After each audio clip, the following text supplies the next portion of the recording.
Good morning सभी को। आज का टॉपिक रहने वाला हमारा जीके का एक बहुत ही अच्छा, जिसमें सैनिक स्कूल, मिलिट्री स्कूल के अंदर जो क्वेश्चन आते हैं उनको इसमें शामिल करेंगे। तो एक प्रैक्टिस सेट है, उसको करते हैं सोल्व हम इसमें। तो सबसे पहला कि जो क्वेश्चन है हमारा वो ही रहा स्क्रीन पे।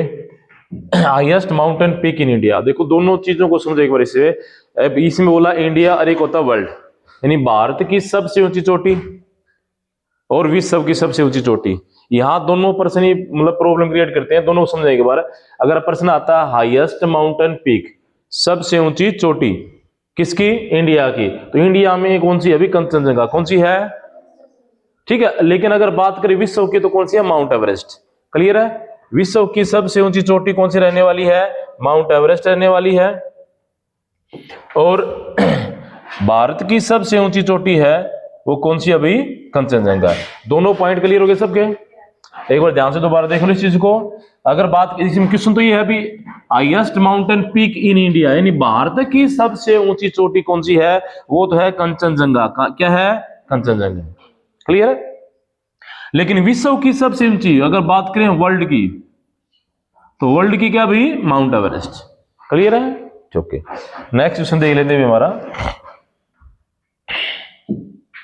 सेकंड क्वेश्चन है एलिमेंट फॉर ब्रेथिंग, यानी सांस लेने के लिए कौन से तत्व की हमें आवश्यकता होती है? ठीक है, तो सांस लेने के सबसे जरूरी जो तत्व हमारा वो कौन सा भी? ऑक्सीजन है। कौन सा है? ऑक्सीजन। ऑक्सीजन के बगैर हम जिंदा नहीं रह सकते। प्लेनेट को, यानी जो हमारा ग्रह है धरती को, जीवनदायिनी ग्रह कहा गया, क्योंकि इसमें क्या है? ऑक्सीजन है। क्योंकि सांस लेने के लिए, जीवन जीने के लिए कौन सी गैस की जरूरत है हमें? ऑक्सीजन। क्लियर है? ओके। लेकिन वायुमंडल में सबसे ज्यादा गैस कौन सी है? नाइट्रोजन। कितनी है? 78%। क्लियर है? अगला क्वेश्चन देख लेते हैं भाई, question number 3। Location of red fort. अब रेड फोर्ट का मतलब होता है लाल किला। क्या? लाल किला। तो लाल किले की लोकेशन क्या, यानी कहां पर स्थित है लाल किला? लाल किला भी कहां पर है? लाल किला जो शहर है, सॉरी किस शहर में स्थित है लाल किला? वो है किसमें? दिल्ली में। किसमें अभी? दिल्ली में। और दिल्ली भारत की राजधानी है। क्लियर है? आया समझ में? तो दिल्ली के अंदर स्थित है कौन सा? Red fort, Lal Qila. Clear है? ओके, नेक्स्ट क्वेश्चन देख लेते हैं अभी हम अपना, question number 4। Night angle of India. अब नाइट एंगल एक उपाधि है। क्या है? क्या उपाधि है? और ये उपाधि मिली थी किसको? ये भी बताऊंगा कि जो नाइट एंगल की उपाधि है वो किसको मिली थी? वो मिली थी सरोजिनी नायडू। किसको मिली थी भी? सरोजिनी नायडू। तो बोला जाता है भारत की कोकिला। भारत की कोकिला किसे कहा जाता है, यानी नाइट एंगल किसे कहा जाता है? सरोजिनी नायडू को। और सरोजिनी नायडू ही भारत की पहली क्या थी? राज्यपाल थी, महिला राज्यपाल थी। क्या थी भी? महिला राज्यपाल। और कहां की थी ये? यूपी की। यूपी के अंदर पहली बार क्या बनी थी ये? राज्यपाल बनी। क्लियर है? तो प्रश्न आ जाता जी के कई बार कि भारत की प्रथम महिला राज्यपाल कौन थी? सरोजिनी नायडू। और सरोजिनी नायडू किसकी उपाधि मिली थी? नाइट एंगल की। नाइट एंगल मतलब कोकिला की। क्लियर है? देखिए, लता मंगेशकर क्या? ये स्वर कोकिला। क्या ये? स्वर कोकिला पूछा जाए तो क्या है? लता मंगेशकर। ठीक है? वैसे कोकिला पूछा जाए तो सरोजिनी नायडू। इंदिरा गांधी को क्या बोला जाता है? भारत की आयरन लेडी। भारत की आयरन लेडी किसे कहा जाता है? इंदिरा गांधी। विश्व की आयरन लेडी किसे? मार्gaरेट थैचर को। किसको बोला जाता है? मार्gaरेट थैचर को। लेकिन भारत की आयरन लेडी उसे किसे बोला जाता है? इंदिरा गांधी को। और ये भारत की पहली महिला थी जो भारत की प्रधानमंत्री। पेपर में आता है भारत की प्रथम महिला जो भारत की प्रधानमंत्री कौन थी? इंदिरा गांधी। क्लियर है? उसके बाद बात करते हैं कल्पना चावला की भी। कल्पना चावला कौन थी? भारत की पहली महिला अंतरिक्ष यात्री थी। भारत की पहली करनाल से भी, हरियाणा के करनाल, हरियाणा के करनाल से संबंधित थी। ठीक है? ओके, तो चारों ऑप्शन हमने इसके रीड कर लिए। भी अगला जो पॉइंट इसका वो देख लो, क्वेश्चन नंबर 5। क्वेश्चन नंबर 5 है हमारा लॉन्गेस्ट रिवर। क्या बोला भी? Longest river. अब यहां पर फिर 2 पॉइंट बनते हैं, लॉन्गेस्ट रिवर भारत में और वर्ल्ड में। एक इंडिया की, एक वर्ल्ड की, दोनों को चर्चा करेंगे। यहां पर पूछाएगा भारत की सबसे लंबी रिवर कौन सी है? लॉन्गेस्ट मतलब सबसे लंबी कौन सी है? तो भारत की सबसे लंबी रिवर अभी कौन सी? गंगा। कौन सी है? और गंगा को होली रिवर बोला जाता है, पवित्र नदी भी कहा जाता है। भारत की पवित्र नदी कौन सी है? गंगा की लंबाई कितनी है? 2525 किलोमीटर। कहां से निकलती है? गंगोत्री ग्लेशियर से निकलती है। उसके बाद ये कहां गिरती है? बंगाल की खाड़ी में गिरती है। कहां गिरती है भैया?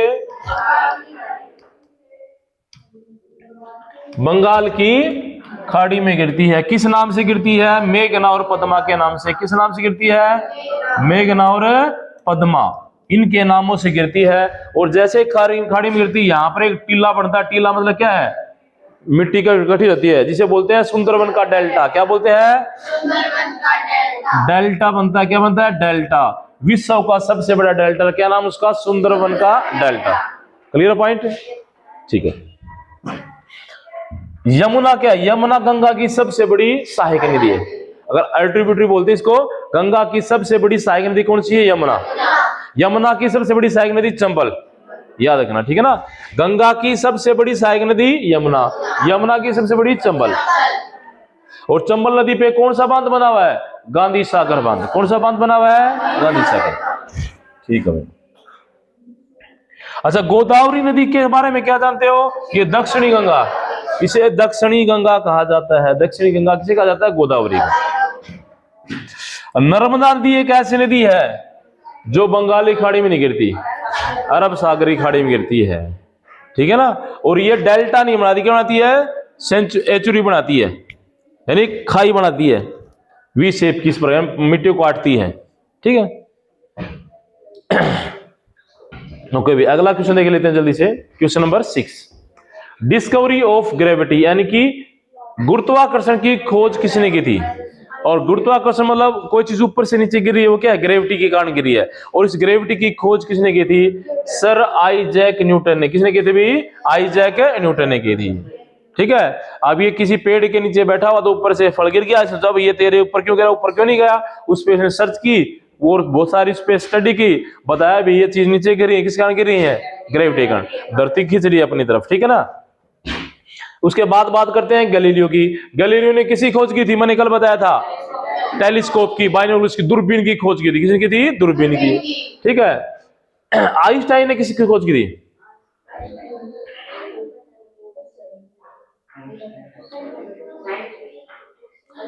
किसकी खोज की बताएगा कोई?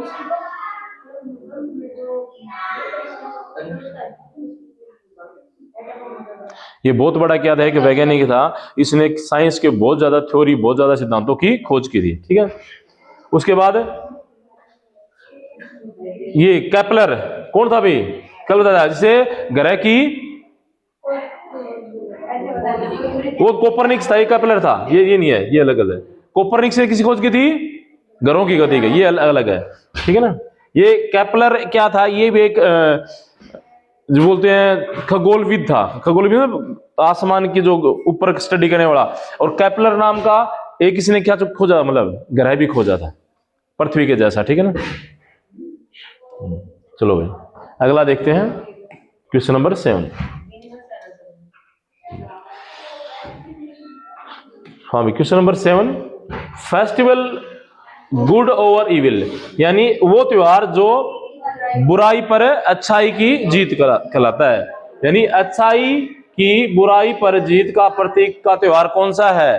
दिवाली है।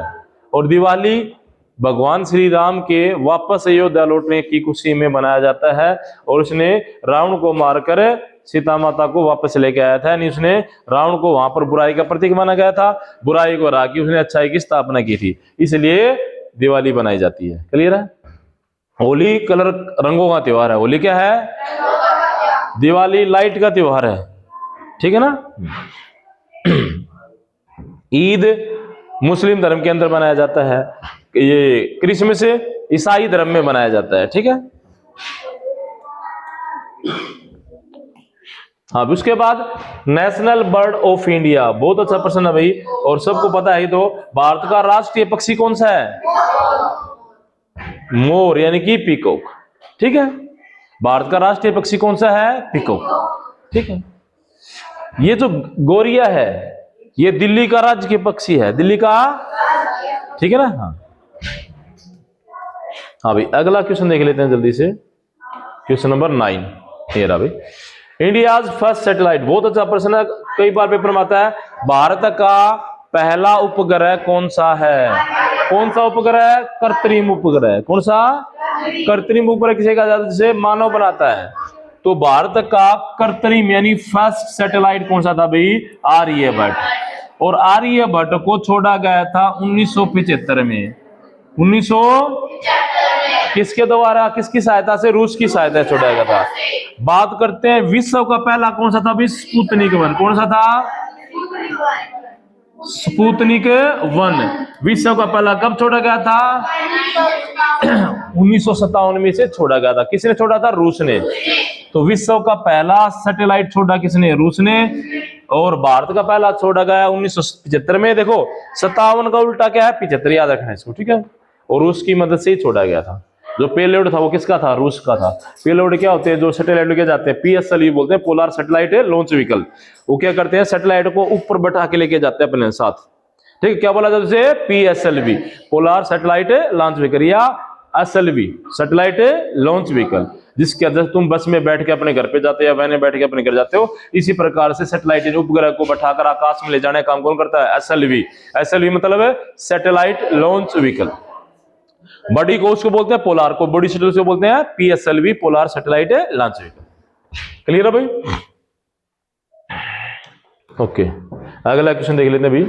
अगला क्वेश्चन है पीपल्स प्रेसिडेंट, लोगों का राष्ट्रपति कौन था? बताओ भाई। जनता के राष्ट्रपति के नाम से किसे ने था? लोग बड़ा प्यार करते थे इसे, ठीक है ना, क्योंकि इसने देश को एक ऐसी ताकत दी है बहुत बड़ी। एक तो मिसाइल, कौन सी? अग्नि मिसाइल। दूसरा परमाणु का मतलब योगदान बढ़ाने में इसका बहुत ज्यादा योगदान था, ठीक है ना, ठीक है। तो बुक भी लिखी विंग्स ऑफ फायर, बिल्कुल सही बात है। तो लोगों का राष्ट्रपति किसे जाना जाता है भारत के अंदर? वो कहा जाता है डॉक्टर APJ अब्दुल कलाम को। Doctor APJ Abdul Kalam. इन्होंने क्या की? अग्नि मिसाइल की खोज। किसकी भाई? अग्नि मिसाइल बनाई, है ना। मिसाइल के जन्मदाता भारत में कौन है? APJ अब्दुल कलाम। क्लियर है? उसके बाद बहुत बड़े वैज्ञानिक थे, परमाणु परीक्षण में इनका बहुत ज्यादा योगदान, ठीक है। डॉक्टर राजेंद्र प्रसाद कौन थे? भारत के पहले राष्ट्रपति, भारत के, और संविधान सभा के स्थायी अध्यक्ष भी थे, ठीक है। हाँ, उसके बाद next question number 11। 3 primary colours. Primary colours का मतलब क्या था? प्राथमिक रंग, जिनको मिला के सारे रंग बनाए जा सकते हैं। प्राइमरी कलर समझो एक बार क्या होता है? प्राथमिक रंग होते हैं जिनको आपस में मिला के सारे कलर बना दिए जाते हैं। उन रंगों क्या बोला जाता है? प्राथमिक या प्राइमरी कलर बोला जाता है। और ये है कौन कौन से? ये अभी ध्यान से देखो, ये हमारे पास कौन कौन सा बोलो? रेड, ब्लू और येलो। एक कौन सा? रेड, दूसरा कौन सा? ब्लू, तीसरा कौन सा? येलो। इनको थोड़े थोड़े अनुपात मिला के सारे रंग बना दिए जाते हैं, इसलिए इनको क्या बोला जाता है? प्राइमरी कलर बोला जाता है, प्राथमिक रंग बोला जाता है। किसी भी अखबार के नीचे देखना तुम्हें 3 डॉट दिखेंगे, एक रेड, एक ब्लू, एक येलो। अखबार के नीचे 3 कलर होते हैं क्योंकि अखबार के सारे रंग इनसे मिला के ही बनाए जाते हैं। अखबार के नीचे देखना तुम्हें एक लाल डॉट दिखाई देगा, एक ब्लू दिखाई देगा और एक येलो दिखाई देगा, क्योंकि तीनों कलर क्या है? ये प्राइमरी कलर है, इनसे ही सारे रंग बनते हैं। क्लियर है भाई? Question number 12, currency of Japan. अब जापान के बारे में पढ़ते थोड़ा। जापान की राजधानी कौन बताया? Capital of Japan Tokyo. क्या भाई? टोक्यो। जापान की राजधानी क्या है? टोक्यो, ठीक है। जापान एक बोलते हैं ना चारों तरफ से वाटर लॉक कंट्री है। चारों तरफ क्या इसके? पानी है, समुद्र के अंदर है पूरी तरह से, ठीक है ना। चारों तरफ क्या? पानी है। बहुत ज्यादा भूकंप अगर आते हैं हर साल यहाँ तबाही होती रहती है, लेकिन फिर भी खड़ा रह जाता है, दोबारा खड़ा होता है, गिर के फिर खड़ा होता है। यानी भूकंप ज्यादा आते हैं यहाँ पर, क्योंकि टेक्नोलॉजी ने बहुत अच्छी बना ली, उसके साथ वो जल्दी खड़ा हो जाता है। अब बात करते हैं इसकी राजधानी क्या है? टोक्यो। लेकिन यहाँ पर क्या पूछा है? करेंसी। करेंसी का मतलब क्या होता है? पैसे, यानी कौन सी मुद्रा चलती है वहां पर, ठीक है। जापान के अंदर क्या चलती है? येन। क्या चलती है? येन। येन नामक करेंसी कहां चलती है? जापान में, ठीक है। रुपया कहां की है? भारत की। युआन किसकी है? चीन की, ठीक है। उसके बाद भी जय जवान जय किसान का नारा किसने दिया? स्लोगन है, बिल्कुल भाई, ये दिया था किसने? लाल बहादुर शास्त्री। और लाल बहादुर शास्त्री के बारे में थोड़ा और सीखेंगे। लाल बहादुर शास्त्री पंडित जवाहरलाल नेहरू के बाद बनने वाले दूसरे नंबर क्या थे? प्रधानमंत्री थे। 1962 क्या? पाकिस्तान के साथ युद्ध कौन सा हुआ था? 62 में होता, 61-62, ठीक है। उसके दौरान की क्या हो गई थी? मृत्यु हो गई थी, ठीक है। और ये इनको मरणोपरांत क्या दिया गया था? भारत रत्न। क्या दिया गया था? बहुत ही ईमानदार थे, बहुत ही ईमानदार क्या थे? प्रधानमंत्री थे, ठीक है। और इन्होंने देश से एक आह्वान किया था कि पूरा भारत के लोग एक दिन के लिए क्या करेंगे? व्रत करेंगे, अन्न छोड़ेंगे, वो देश की सेना के काम आएगा, ठीक है ना। तो पूरे भारत में किसी ने उस दिन खाना नहीं खाया था, इतना ईमानदार थे। इसकी एक बात पे पूरी दुनिया ने, मतलब पूरे भारत के लोगों ने माना था, ठीक है। ओके, जवाहरलाल नेहरू क्या थे? भारत के पहले प्रधानमंत्री थे। महात्मा गांधी क्या कहा जाता है? राष्ट्रपिता कहा जाता है। क्या कहा जाता है? महात्मा गांधी को पहली बार राष्ट्रपिता किसने कहा था? सुभाष चंद्र बोस ने। सरदार पटेल को क्या बोला जाता है? लौह पुरुष, ठीक है। और इनकी जो स्टेच्यू कहां है? गुजरात के अंदर। किस नाम से? स्टेच्यू ऑफ यूनिटी के नाम से, ठीक है भाई। क्वेश्चन नंबर 14 भाई, गेटवे ऑफ इंडिया। हमने थोड़ी देर पहले पढ़ा था इंडिया गेट, अब की बार क्या है? गेटवे। दोनों पर्सन अलग अलग, अभी ध्यान देना। Gateway of India, gateway of India अलग और इंडिया गेट अलग है। इंडिया गेट दिल्ली में है, गेट वे ऑफ इंडिया कहां पर है? मुंबई में है। इसे भारत का प्रवेश द्वार भी बोला जाता है। क्या बोला जाता है? भारत का, ठीक है ना, इसलिए मुंबई में बनाया गया। मुंबई को क्या बोला जाता है? भारत का प्रवेश द्वार बोला जाता है। तो गेट वे ऑफ इंडिया कहां पर भाई? मुंबई में। दिल्ली में कौन सा है? India gate.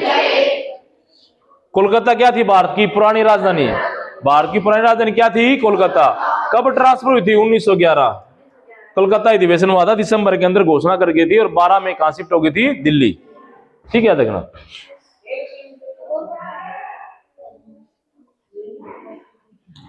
हाँ भाई, क्या करा भाई?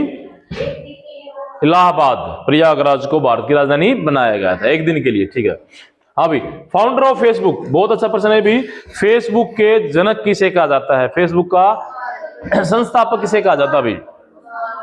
Mark Zuckerberg. क्या बोलेंगे? Mark Zuckerberg. और मार्क जुकरबर्ग के बारे में बताता हूं तुम्हें। इनकी एक लड़की जब इसको पैदा हुई तो लड़की के जन्मदिन पे इन्होंने अपनी लगभग 90% कमाई दान दे दी थी। एक लड़की की पैदा होने की खुशी में 90% कमाई क्या कर दी थी? डोनेट कर दी थी। किसने? मार्क जुकरबर्ग ने। इनके पास पैसा ही इतना था, पैसा ही इतना था। तुम लोग फोन में फेसबुक चलाते हो, कितनी ऐड आती है, सारा ऐड का पैसा किसके पास जाता है? इसी के पास जाता है, ठीक है ना। तो इसने लड़की पैदा होने की खुशी में अपनी 90% कमाई क्या कर दी थी? डोनेट कर दी थी, दान में दे दी थी, ठीक है। किसने? मार्क जुकरबर्ग ने। एलन मस्क कौन अभी विश्व का सबसे बड़ा भी आदमी बन चुका है, ठीक है। और स्टारलिंक का मालिक है। टेस्ला कंपनी जो है ना, कार बनाती है टेस्ला, उसका भी मालिक है। भारत में इसका शोरूम खुल चुका है। टेस्ला का ड्राइवरलेस कार है, ड्राइवर की जरूरत नहीं पड़ती, वो ड्राइवर लेस कार बनाता है, ठीक है ना। और स्टारलिंक क्या एक इंटरनेट कंपनी है जो पूरे ब्रह्मांड में उसका इंटरनेट चलता है पूरी दुनिया में, ठीक है। ओके, बिल गेट्स क्या है? माइक्रोसॉफ्ट कंपनी का मालिक है। कौन है? बिल गेट्स, ठीक है। स्टीव जॉब कौन है भाई? एप्पल का मालिक कौन है? एप्पल का, ठीक है। चलो भाई, अगला भी इंडिया पाकिस्तान बॉर्डर लाइन। अब इंडिया पाकिस्तान बॉर्डर लाइन को किस नाम से जाना था भाई? रेड क्लिफ के नाम से। किस नाम से? अब मैं तुम्हें एक बात और बताता हूं, ये तो इंडिया पाकिस्तान हो गया। अब इंडिया और बांग्लादेश, इंडिया और इसको भी किस नाम से जाना था? Red Cliff. क्योंकि स्टार्टिंग में ये भी पाकिस्तान था, ये भी क्या था? ये पश्चिमी पाकिस्तान था, ये पूर्वी पाकिस्तान था। तो यहां भी कौन सी लाइन है? Red Cliff. किसके बीच में? इंडिया और बांग्लादेश के बीच में रेड क्लिफ है। और इधर पाकिस्तान ये बच गया, यहां भी कौन सी है? Red Cliff. रेड क्लिफ एक व्यक्ति था, अंग्रेज था, जिसने लाइन खींची थी, और उसी के नाम से इसको आज जाना जाता है, ठीक है। रेड क्लिफ कौन था? भी एक अंग्रेज था, ठीक है भाई। नेशनल फ्रूट ऑफ इंडिया पता है सबको क्या भाई? आम को, और फलों का राजा भी कहा जाता है इसे, आम को, ठीक है। हाँ भाई, क्वेश्चन नंबर 18, सोरो बिहार, यानी बिहार का शोक किस नदी को कहा जाता है? कोसी को। ये सबको पता भाई, बिहार का शोक किस नदी को कहा जाता है भाई? कोसी को। किस नदी को? कोसी नदी। क्लियर है? ओके। गंगा क्या भारत की सबसे बड़ी नदी है, पवित्र नदी है। यमुना गंगा की सबसे बड़ी सहायक नदी है। और गोदावरी को दक्षिण भारत की गंगा कहा जाता है। अभी question number 19, father of green revolution. अब देखो इसको पढ़ेंगे अच्छे से भाई, फादर ऑफ ग्रीन रिवॉल्यूशन। अब रिवॉल्यूशन का मतलब क्रांति, क्या होती है? क्रांति। ग्रीन मतलब हरी, हरी क्रांति या हरित क्रांति, क्या बोलेंगे इसको? भारत में हरित क्रांति का जनक किसे कहा जाता है? इसको थोड़ा समझो भाई। पहले क्या था, लोगों के पास जो हम गेहूं खाते हैं, कणक खाते हैं, वो पहले नहीं थी भारत में, उसका कमी थी। मोटा अनाज खाते थे, जैसे बाजरा होगा, मक्का होगा, ज्वार, ये लोग खाते थे। कणक नहीं थी, गेहूं नहीं थे। तो जो एकदम भारत में क्या था, ऐसी क्रांति आई कि उसका जो खाद्यान्नों का उत्पादन बढ़ गया, जैसे चावल और गेहूं का उत्पादन बढ़ गया। और किसके प्रयास से बढ़ा? वो स्वामीनाथन। कौन थे अभी ये? M S Swaminathan. M S Swaminathan इन्होंने क्या किया, कुछ फर्टिलाइजर वगैरह का मतलब सहायता से, और उत्पादन को इतना बढ़ा दिया कि एकदम कणक और चावल का उत्पादन बढ़ गया, जिससे हर घरों में क्या पहुंचने लगी? गेहूं पहुंचने लगे। पहले पता गेहूं की रोटी कब मिलती थी? जब कोई तुम्हारे घर पे गेस्ट आता था ना, मेहमान, तब गेहूं की रोटी मिलती थी। अपने दादा से, पापा से पूछना कि भी तुमको तुम्हारे बचपन में गेहूं की रोटी कब मिलती थी, वो तुम्हें बताएंगे। जब तुम्हारे घर पे कोई गेस्ट आता था, या तुम्हारा मामा का कोई रिलेशन वाला कोई अच्छा बड़ा आदमी आता था, तो ही गेहूं की रोटी बनाई जाती थी, नहीं तो बाजरे की रोटी या चने की रोटी या मक्का की रोटी ही बोई जाती थी, क्योंकि वो था ही नहीं कण। वो एक जैसे अभी है ना, हलवा बनाते हैं, चूरमा बनाते हैं, कोई गेस्ट आता तो वो वैसा था। गेहूं की रोटी बड़े आदमी के लिए बनती थी, ठीक है ना, कि उस टाइम था ही नहीं, कनक थी नहीं। तो उसके बाद डॉक्टर एम एस स्वामीनाथन आए, इन्होंने क्या किया, इसके क्षेत्र में क्रांति पैदा की, उत्पादन को बढ़ाया, और हर घर में क्या पहुंचा दी? कनक पहुंचा दी, गेहूं पहुंचा दिया। ठीक है, तो फादर ऑफ ग्रीन रेवोल्यूशन किसे कहा जाता भाई? किसे बोलो दोबारा? M S Swaminathan. इसमें एक और देखो, एक है वर्गीज कुरियन। कौन है भाई? एक है नॉर्मन बोलो। देखो दोनों का संबंध आपस में बता दूंगा। भारत में कौन थे? Doctor M S Swaminathan. देखो इसको सुनना, ग्रीन रिवॉल्यूशन का जनक भारत में कौन था? M S Swaminathan. लेकिन विश्व में कौन था? Doctor Norman Borlaug. किसे बोला गया? पूरी दुनिया में हरित क्रांति के जनक कौन थे? Norman Borlaug. कौन थे? और इन्हीं के नाम पे आज एक सबसे बड़ा पुरस्कार दिया था कृषि क्षेत्र में। क्या नाम उसका? बोरलाग पुरस्कार। अगर तुमसे पूछ ले को भी बोरलाग पुरस्कार किस क्षेत्र में दिया जाता है, तो कृषि क्षेत्र में। किसमें? एग्रीकल्चर में। याद रखोगे, बोरलाग प्राइज किस क्षेत्र में दिया जाता है? एग्रीकल्चर क्षेत्र में दिया जाता है, कृषि क्षेत्र में दिया जाता है। ठीक है, तो विश्व में हरित क्रांति के जनक कौन थे? Norman Borlaug. भारत में हरित क्रांति के जनक कौन थे? M S Swaminathan. अब एक नाम बच गया, वर्गीज कुरियन कौन थे? वेरी गुड भी, ये थे श्वेत क्रांति के जनक। कौन थे भी? जो दूध का उत्पादन किया, उनकी मतलब गुजरात में 5000 भैंसों की क्या थी? डेयरी लगाई इन्होंने, 5000 भैंसों की डेयरी लगाई, वहां से दूध का उत्पादन किया, पूरे भारत में दूध की सप्लाई करी, एकदम दूध में क्रांति आ गई। इसे बोला गया क्या? श्वेत क्रांति। ठीक है, आज हम थैलियों में पी रहे हो ना अमूल दूध, वो क्या यही है, श्वेत क्रांति के जनक का ही है वो। ठीक है ना, ओके चलो भाई। अब क्वेश्चन नंबर 20 आज का देखो, फर्स्ट वुमन नोबेल विनर्स, पहली महिला जिसे नोबेल पुरस्कार मिला, कौन थी भी? कौन थी बताओ? Marie Curie. मैरी क्यूरी को फिजिक्स में दिया गया था रेडियम की खोज के लिए। किसके लिए दिया गया था? अब रेडियम क्या, रात को घड़ी तुम्हारी देखते हो, सुई वाली घड़ी, और रात को चमकती है, उसमें ग्रीन क्या लगा होता है? रेडियम, जो रिफ्लेक्टर के तौर पे काम आता है। ठीक है ना, तो मैरी क्यूरी को पहली महिला थी जिसे क्या मिला था? नोबेल पुरस्कार। ठीक है, हाँ भाई next question, question number 21। Inventor of radio, radio का आविष्कार किसने किया था भाई? सबको पता है, मार्कोनी ने। किसने किया था भाई? मार्कोनी। किसने किया था? मार्कोनी ने किसका आविष्कार किया था? रेडियो का। थॉमस अल्वा एडिसन ने किसका किया था? बल्ब का भाई। अलेक्जेंडर ग्राहम बेल ने टेलीफोन का। हाँ भाई, question number 22, sun temple location. अब सन टेम्पल मतलब क्या है? सूर्य मंदिर कहां पर स्थित है?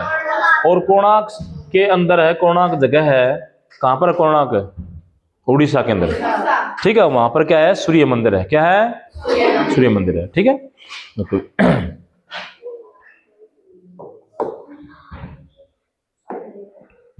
Largest desert in the world, विश्व का सबसे बड़ा रेगिस्तान कौन सा भाई? विश्व का सबसे बड़ा रेगिस्तान कौन सा है? सहारा। भारत का सबसे बड़ा कौन सा है? थार, ठीक है। राजस्थान और गुजरात में स्थित है, ठीक है। साउथ अफ्रीका, हाँ भाई। Smallest bone in human body, मानव के शरीर में सबसे छोटी हड्डी किसे कहा जाता है?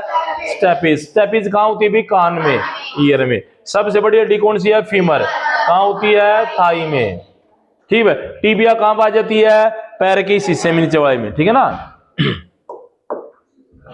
उसके बाद अभी 25 का साइंटिफिक नेम ऑफ वाटर, पानी का रासायनिक नाम क्या बताओ? H2O, हाइड्रोजन और ऑक्सीजन के कंपाउंड से मिलकर बनता है, ठीक है। उसके बाद अभी 26 का क्वेश्चन, 26 का विटामिन फ्रॉम सनलाइट, यानी सूर्य की धूप से हमें कौन सा विटामिन मिलता है? Vitamin D. खट्टे पदार्थों से क्या मिलता है? सी। पपीते से क्या मिलता है? ए। और चावल वगैरह से क्या मिलता है? बी12, ठीक है ना। या हम बोले आंखों के लिए कौन सा विटामिन जरूरी है? ए, ठीक है। मसूड़ों के लिए कौन सा है? सी। डी किसके लिए होगा? रिकेट्स, हड्डियों के लिए, ठीक है ना। उसके बाद 27 का भी फास्टेस्ट लैंड एनिमल, धरती पर चलने वाला सबसे तेज जानवर कौन सा भाई? चीता। कौन सा है? चीता, ठीक है। सबसे तेज दौड़ने वाला जानवर कौन सा भी? चीता है। एंड आज की क्लास का लास्ट क्वेश्चन भी हमारा ये, author of discovery of India, Bharat की खोज पुस्तक का लेखक कौन है? कौन था बता भाई? जवाहरलाल नेहरू। और ये बुक इसने जेल में लिखी थी। कहां लिखी थी? जेल में, जेल हो गई थी इसको, आजादी से पहले लिखी थी ना डिस्कवरी ऑफ इंडिया। उसके लेखक कौन है? पंडित जवाहरलाल नेहरू। और बाद में ये जाके क्या बने? भारत के पहले प्रधानमंत्री बने। और इसका जन्मदिन किस रूप में मनाया जाता है? बाल दिवस के रूप में मनाया जाता है। कब मनाया जाता है? 14 नवंबर को हर साल, ठीक है। और इनकी जो समाधि स्थल कहां पर है? शांतिवन, दिल्ली के अंदर, ठीक है ना। ओके, ठीक है। तो ये थे भाई आज के हमारे टोटल कितने क्वेश्चन है? 28, ठीक है। तो इसको ज्यादा शेयर करें। Thank you for watching this video.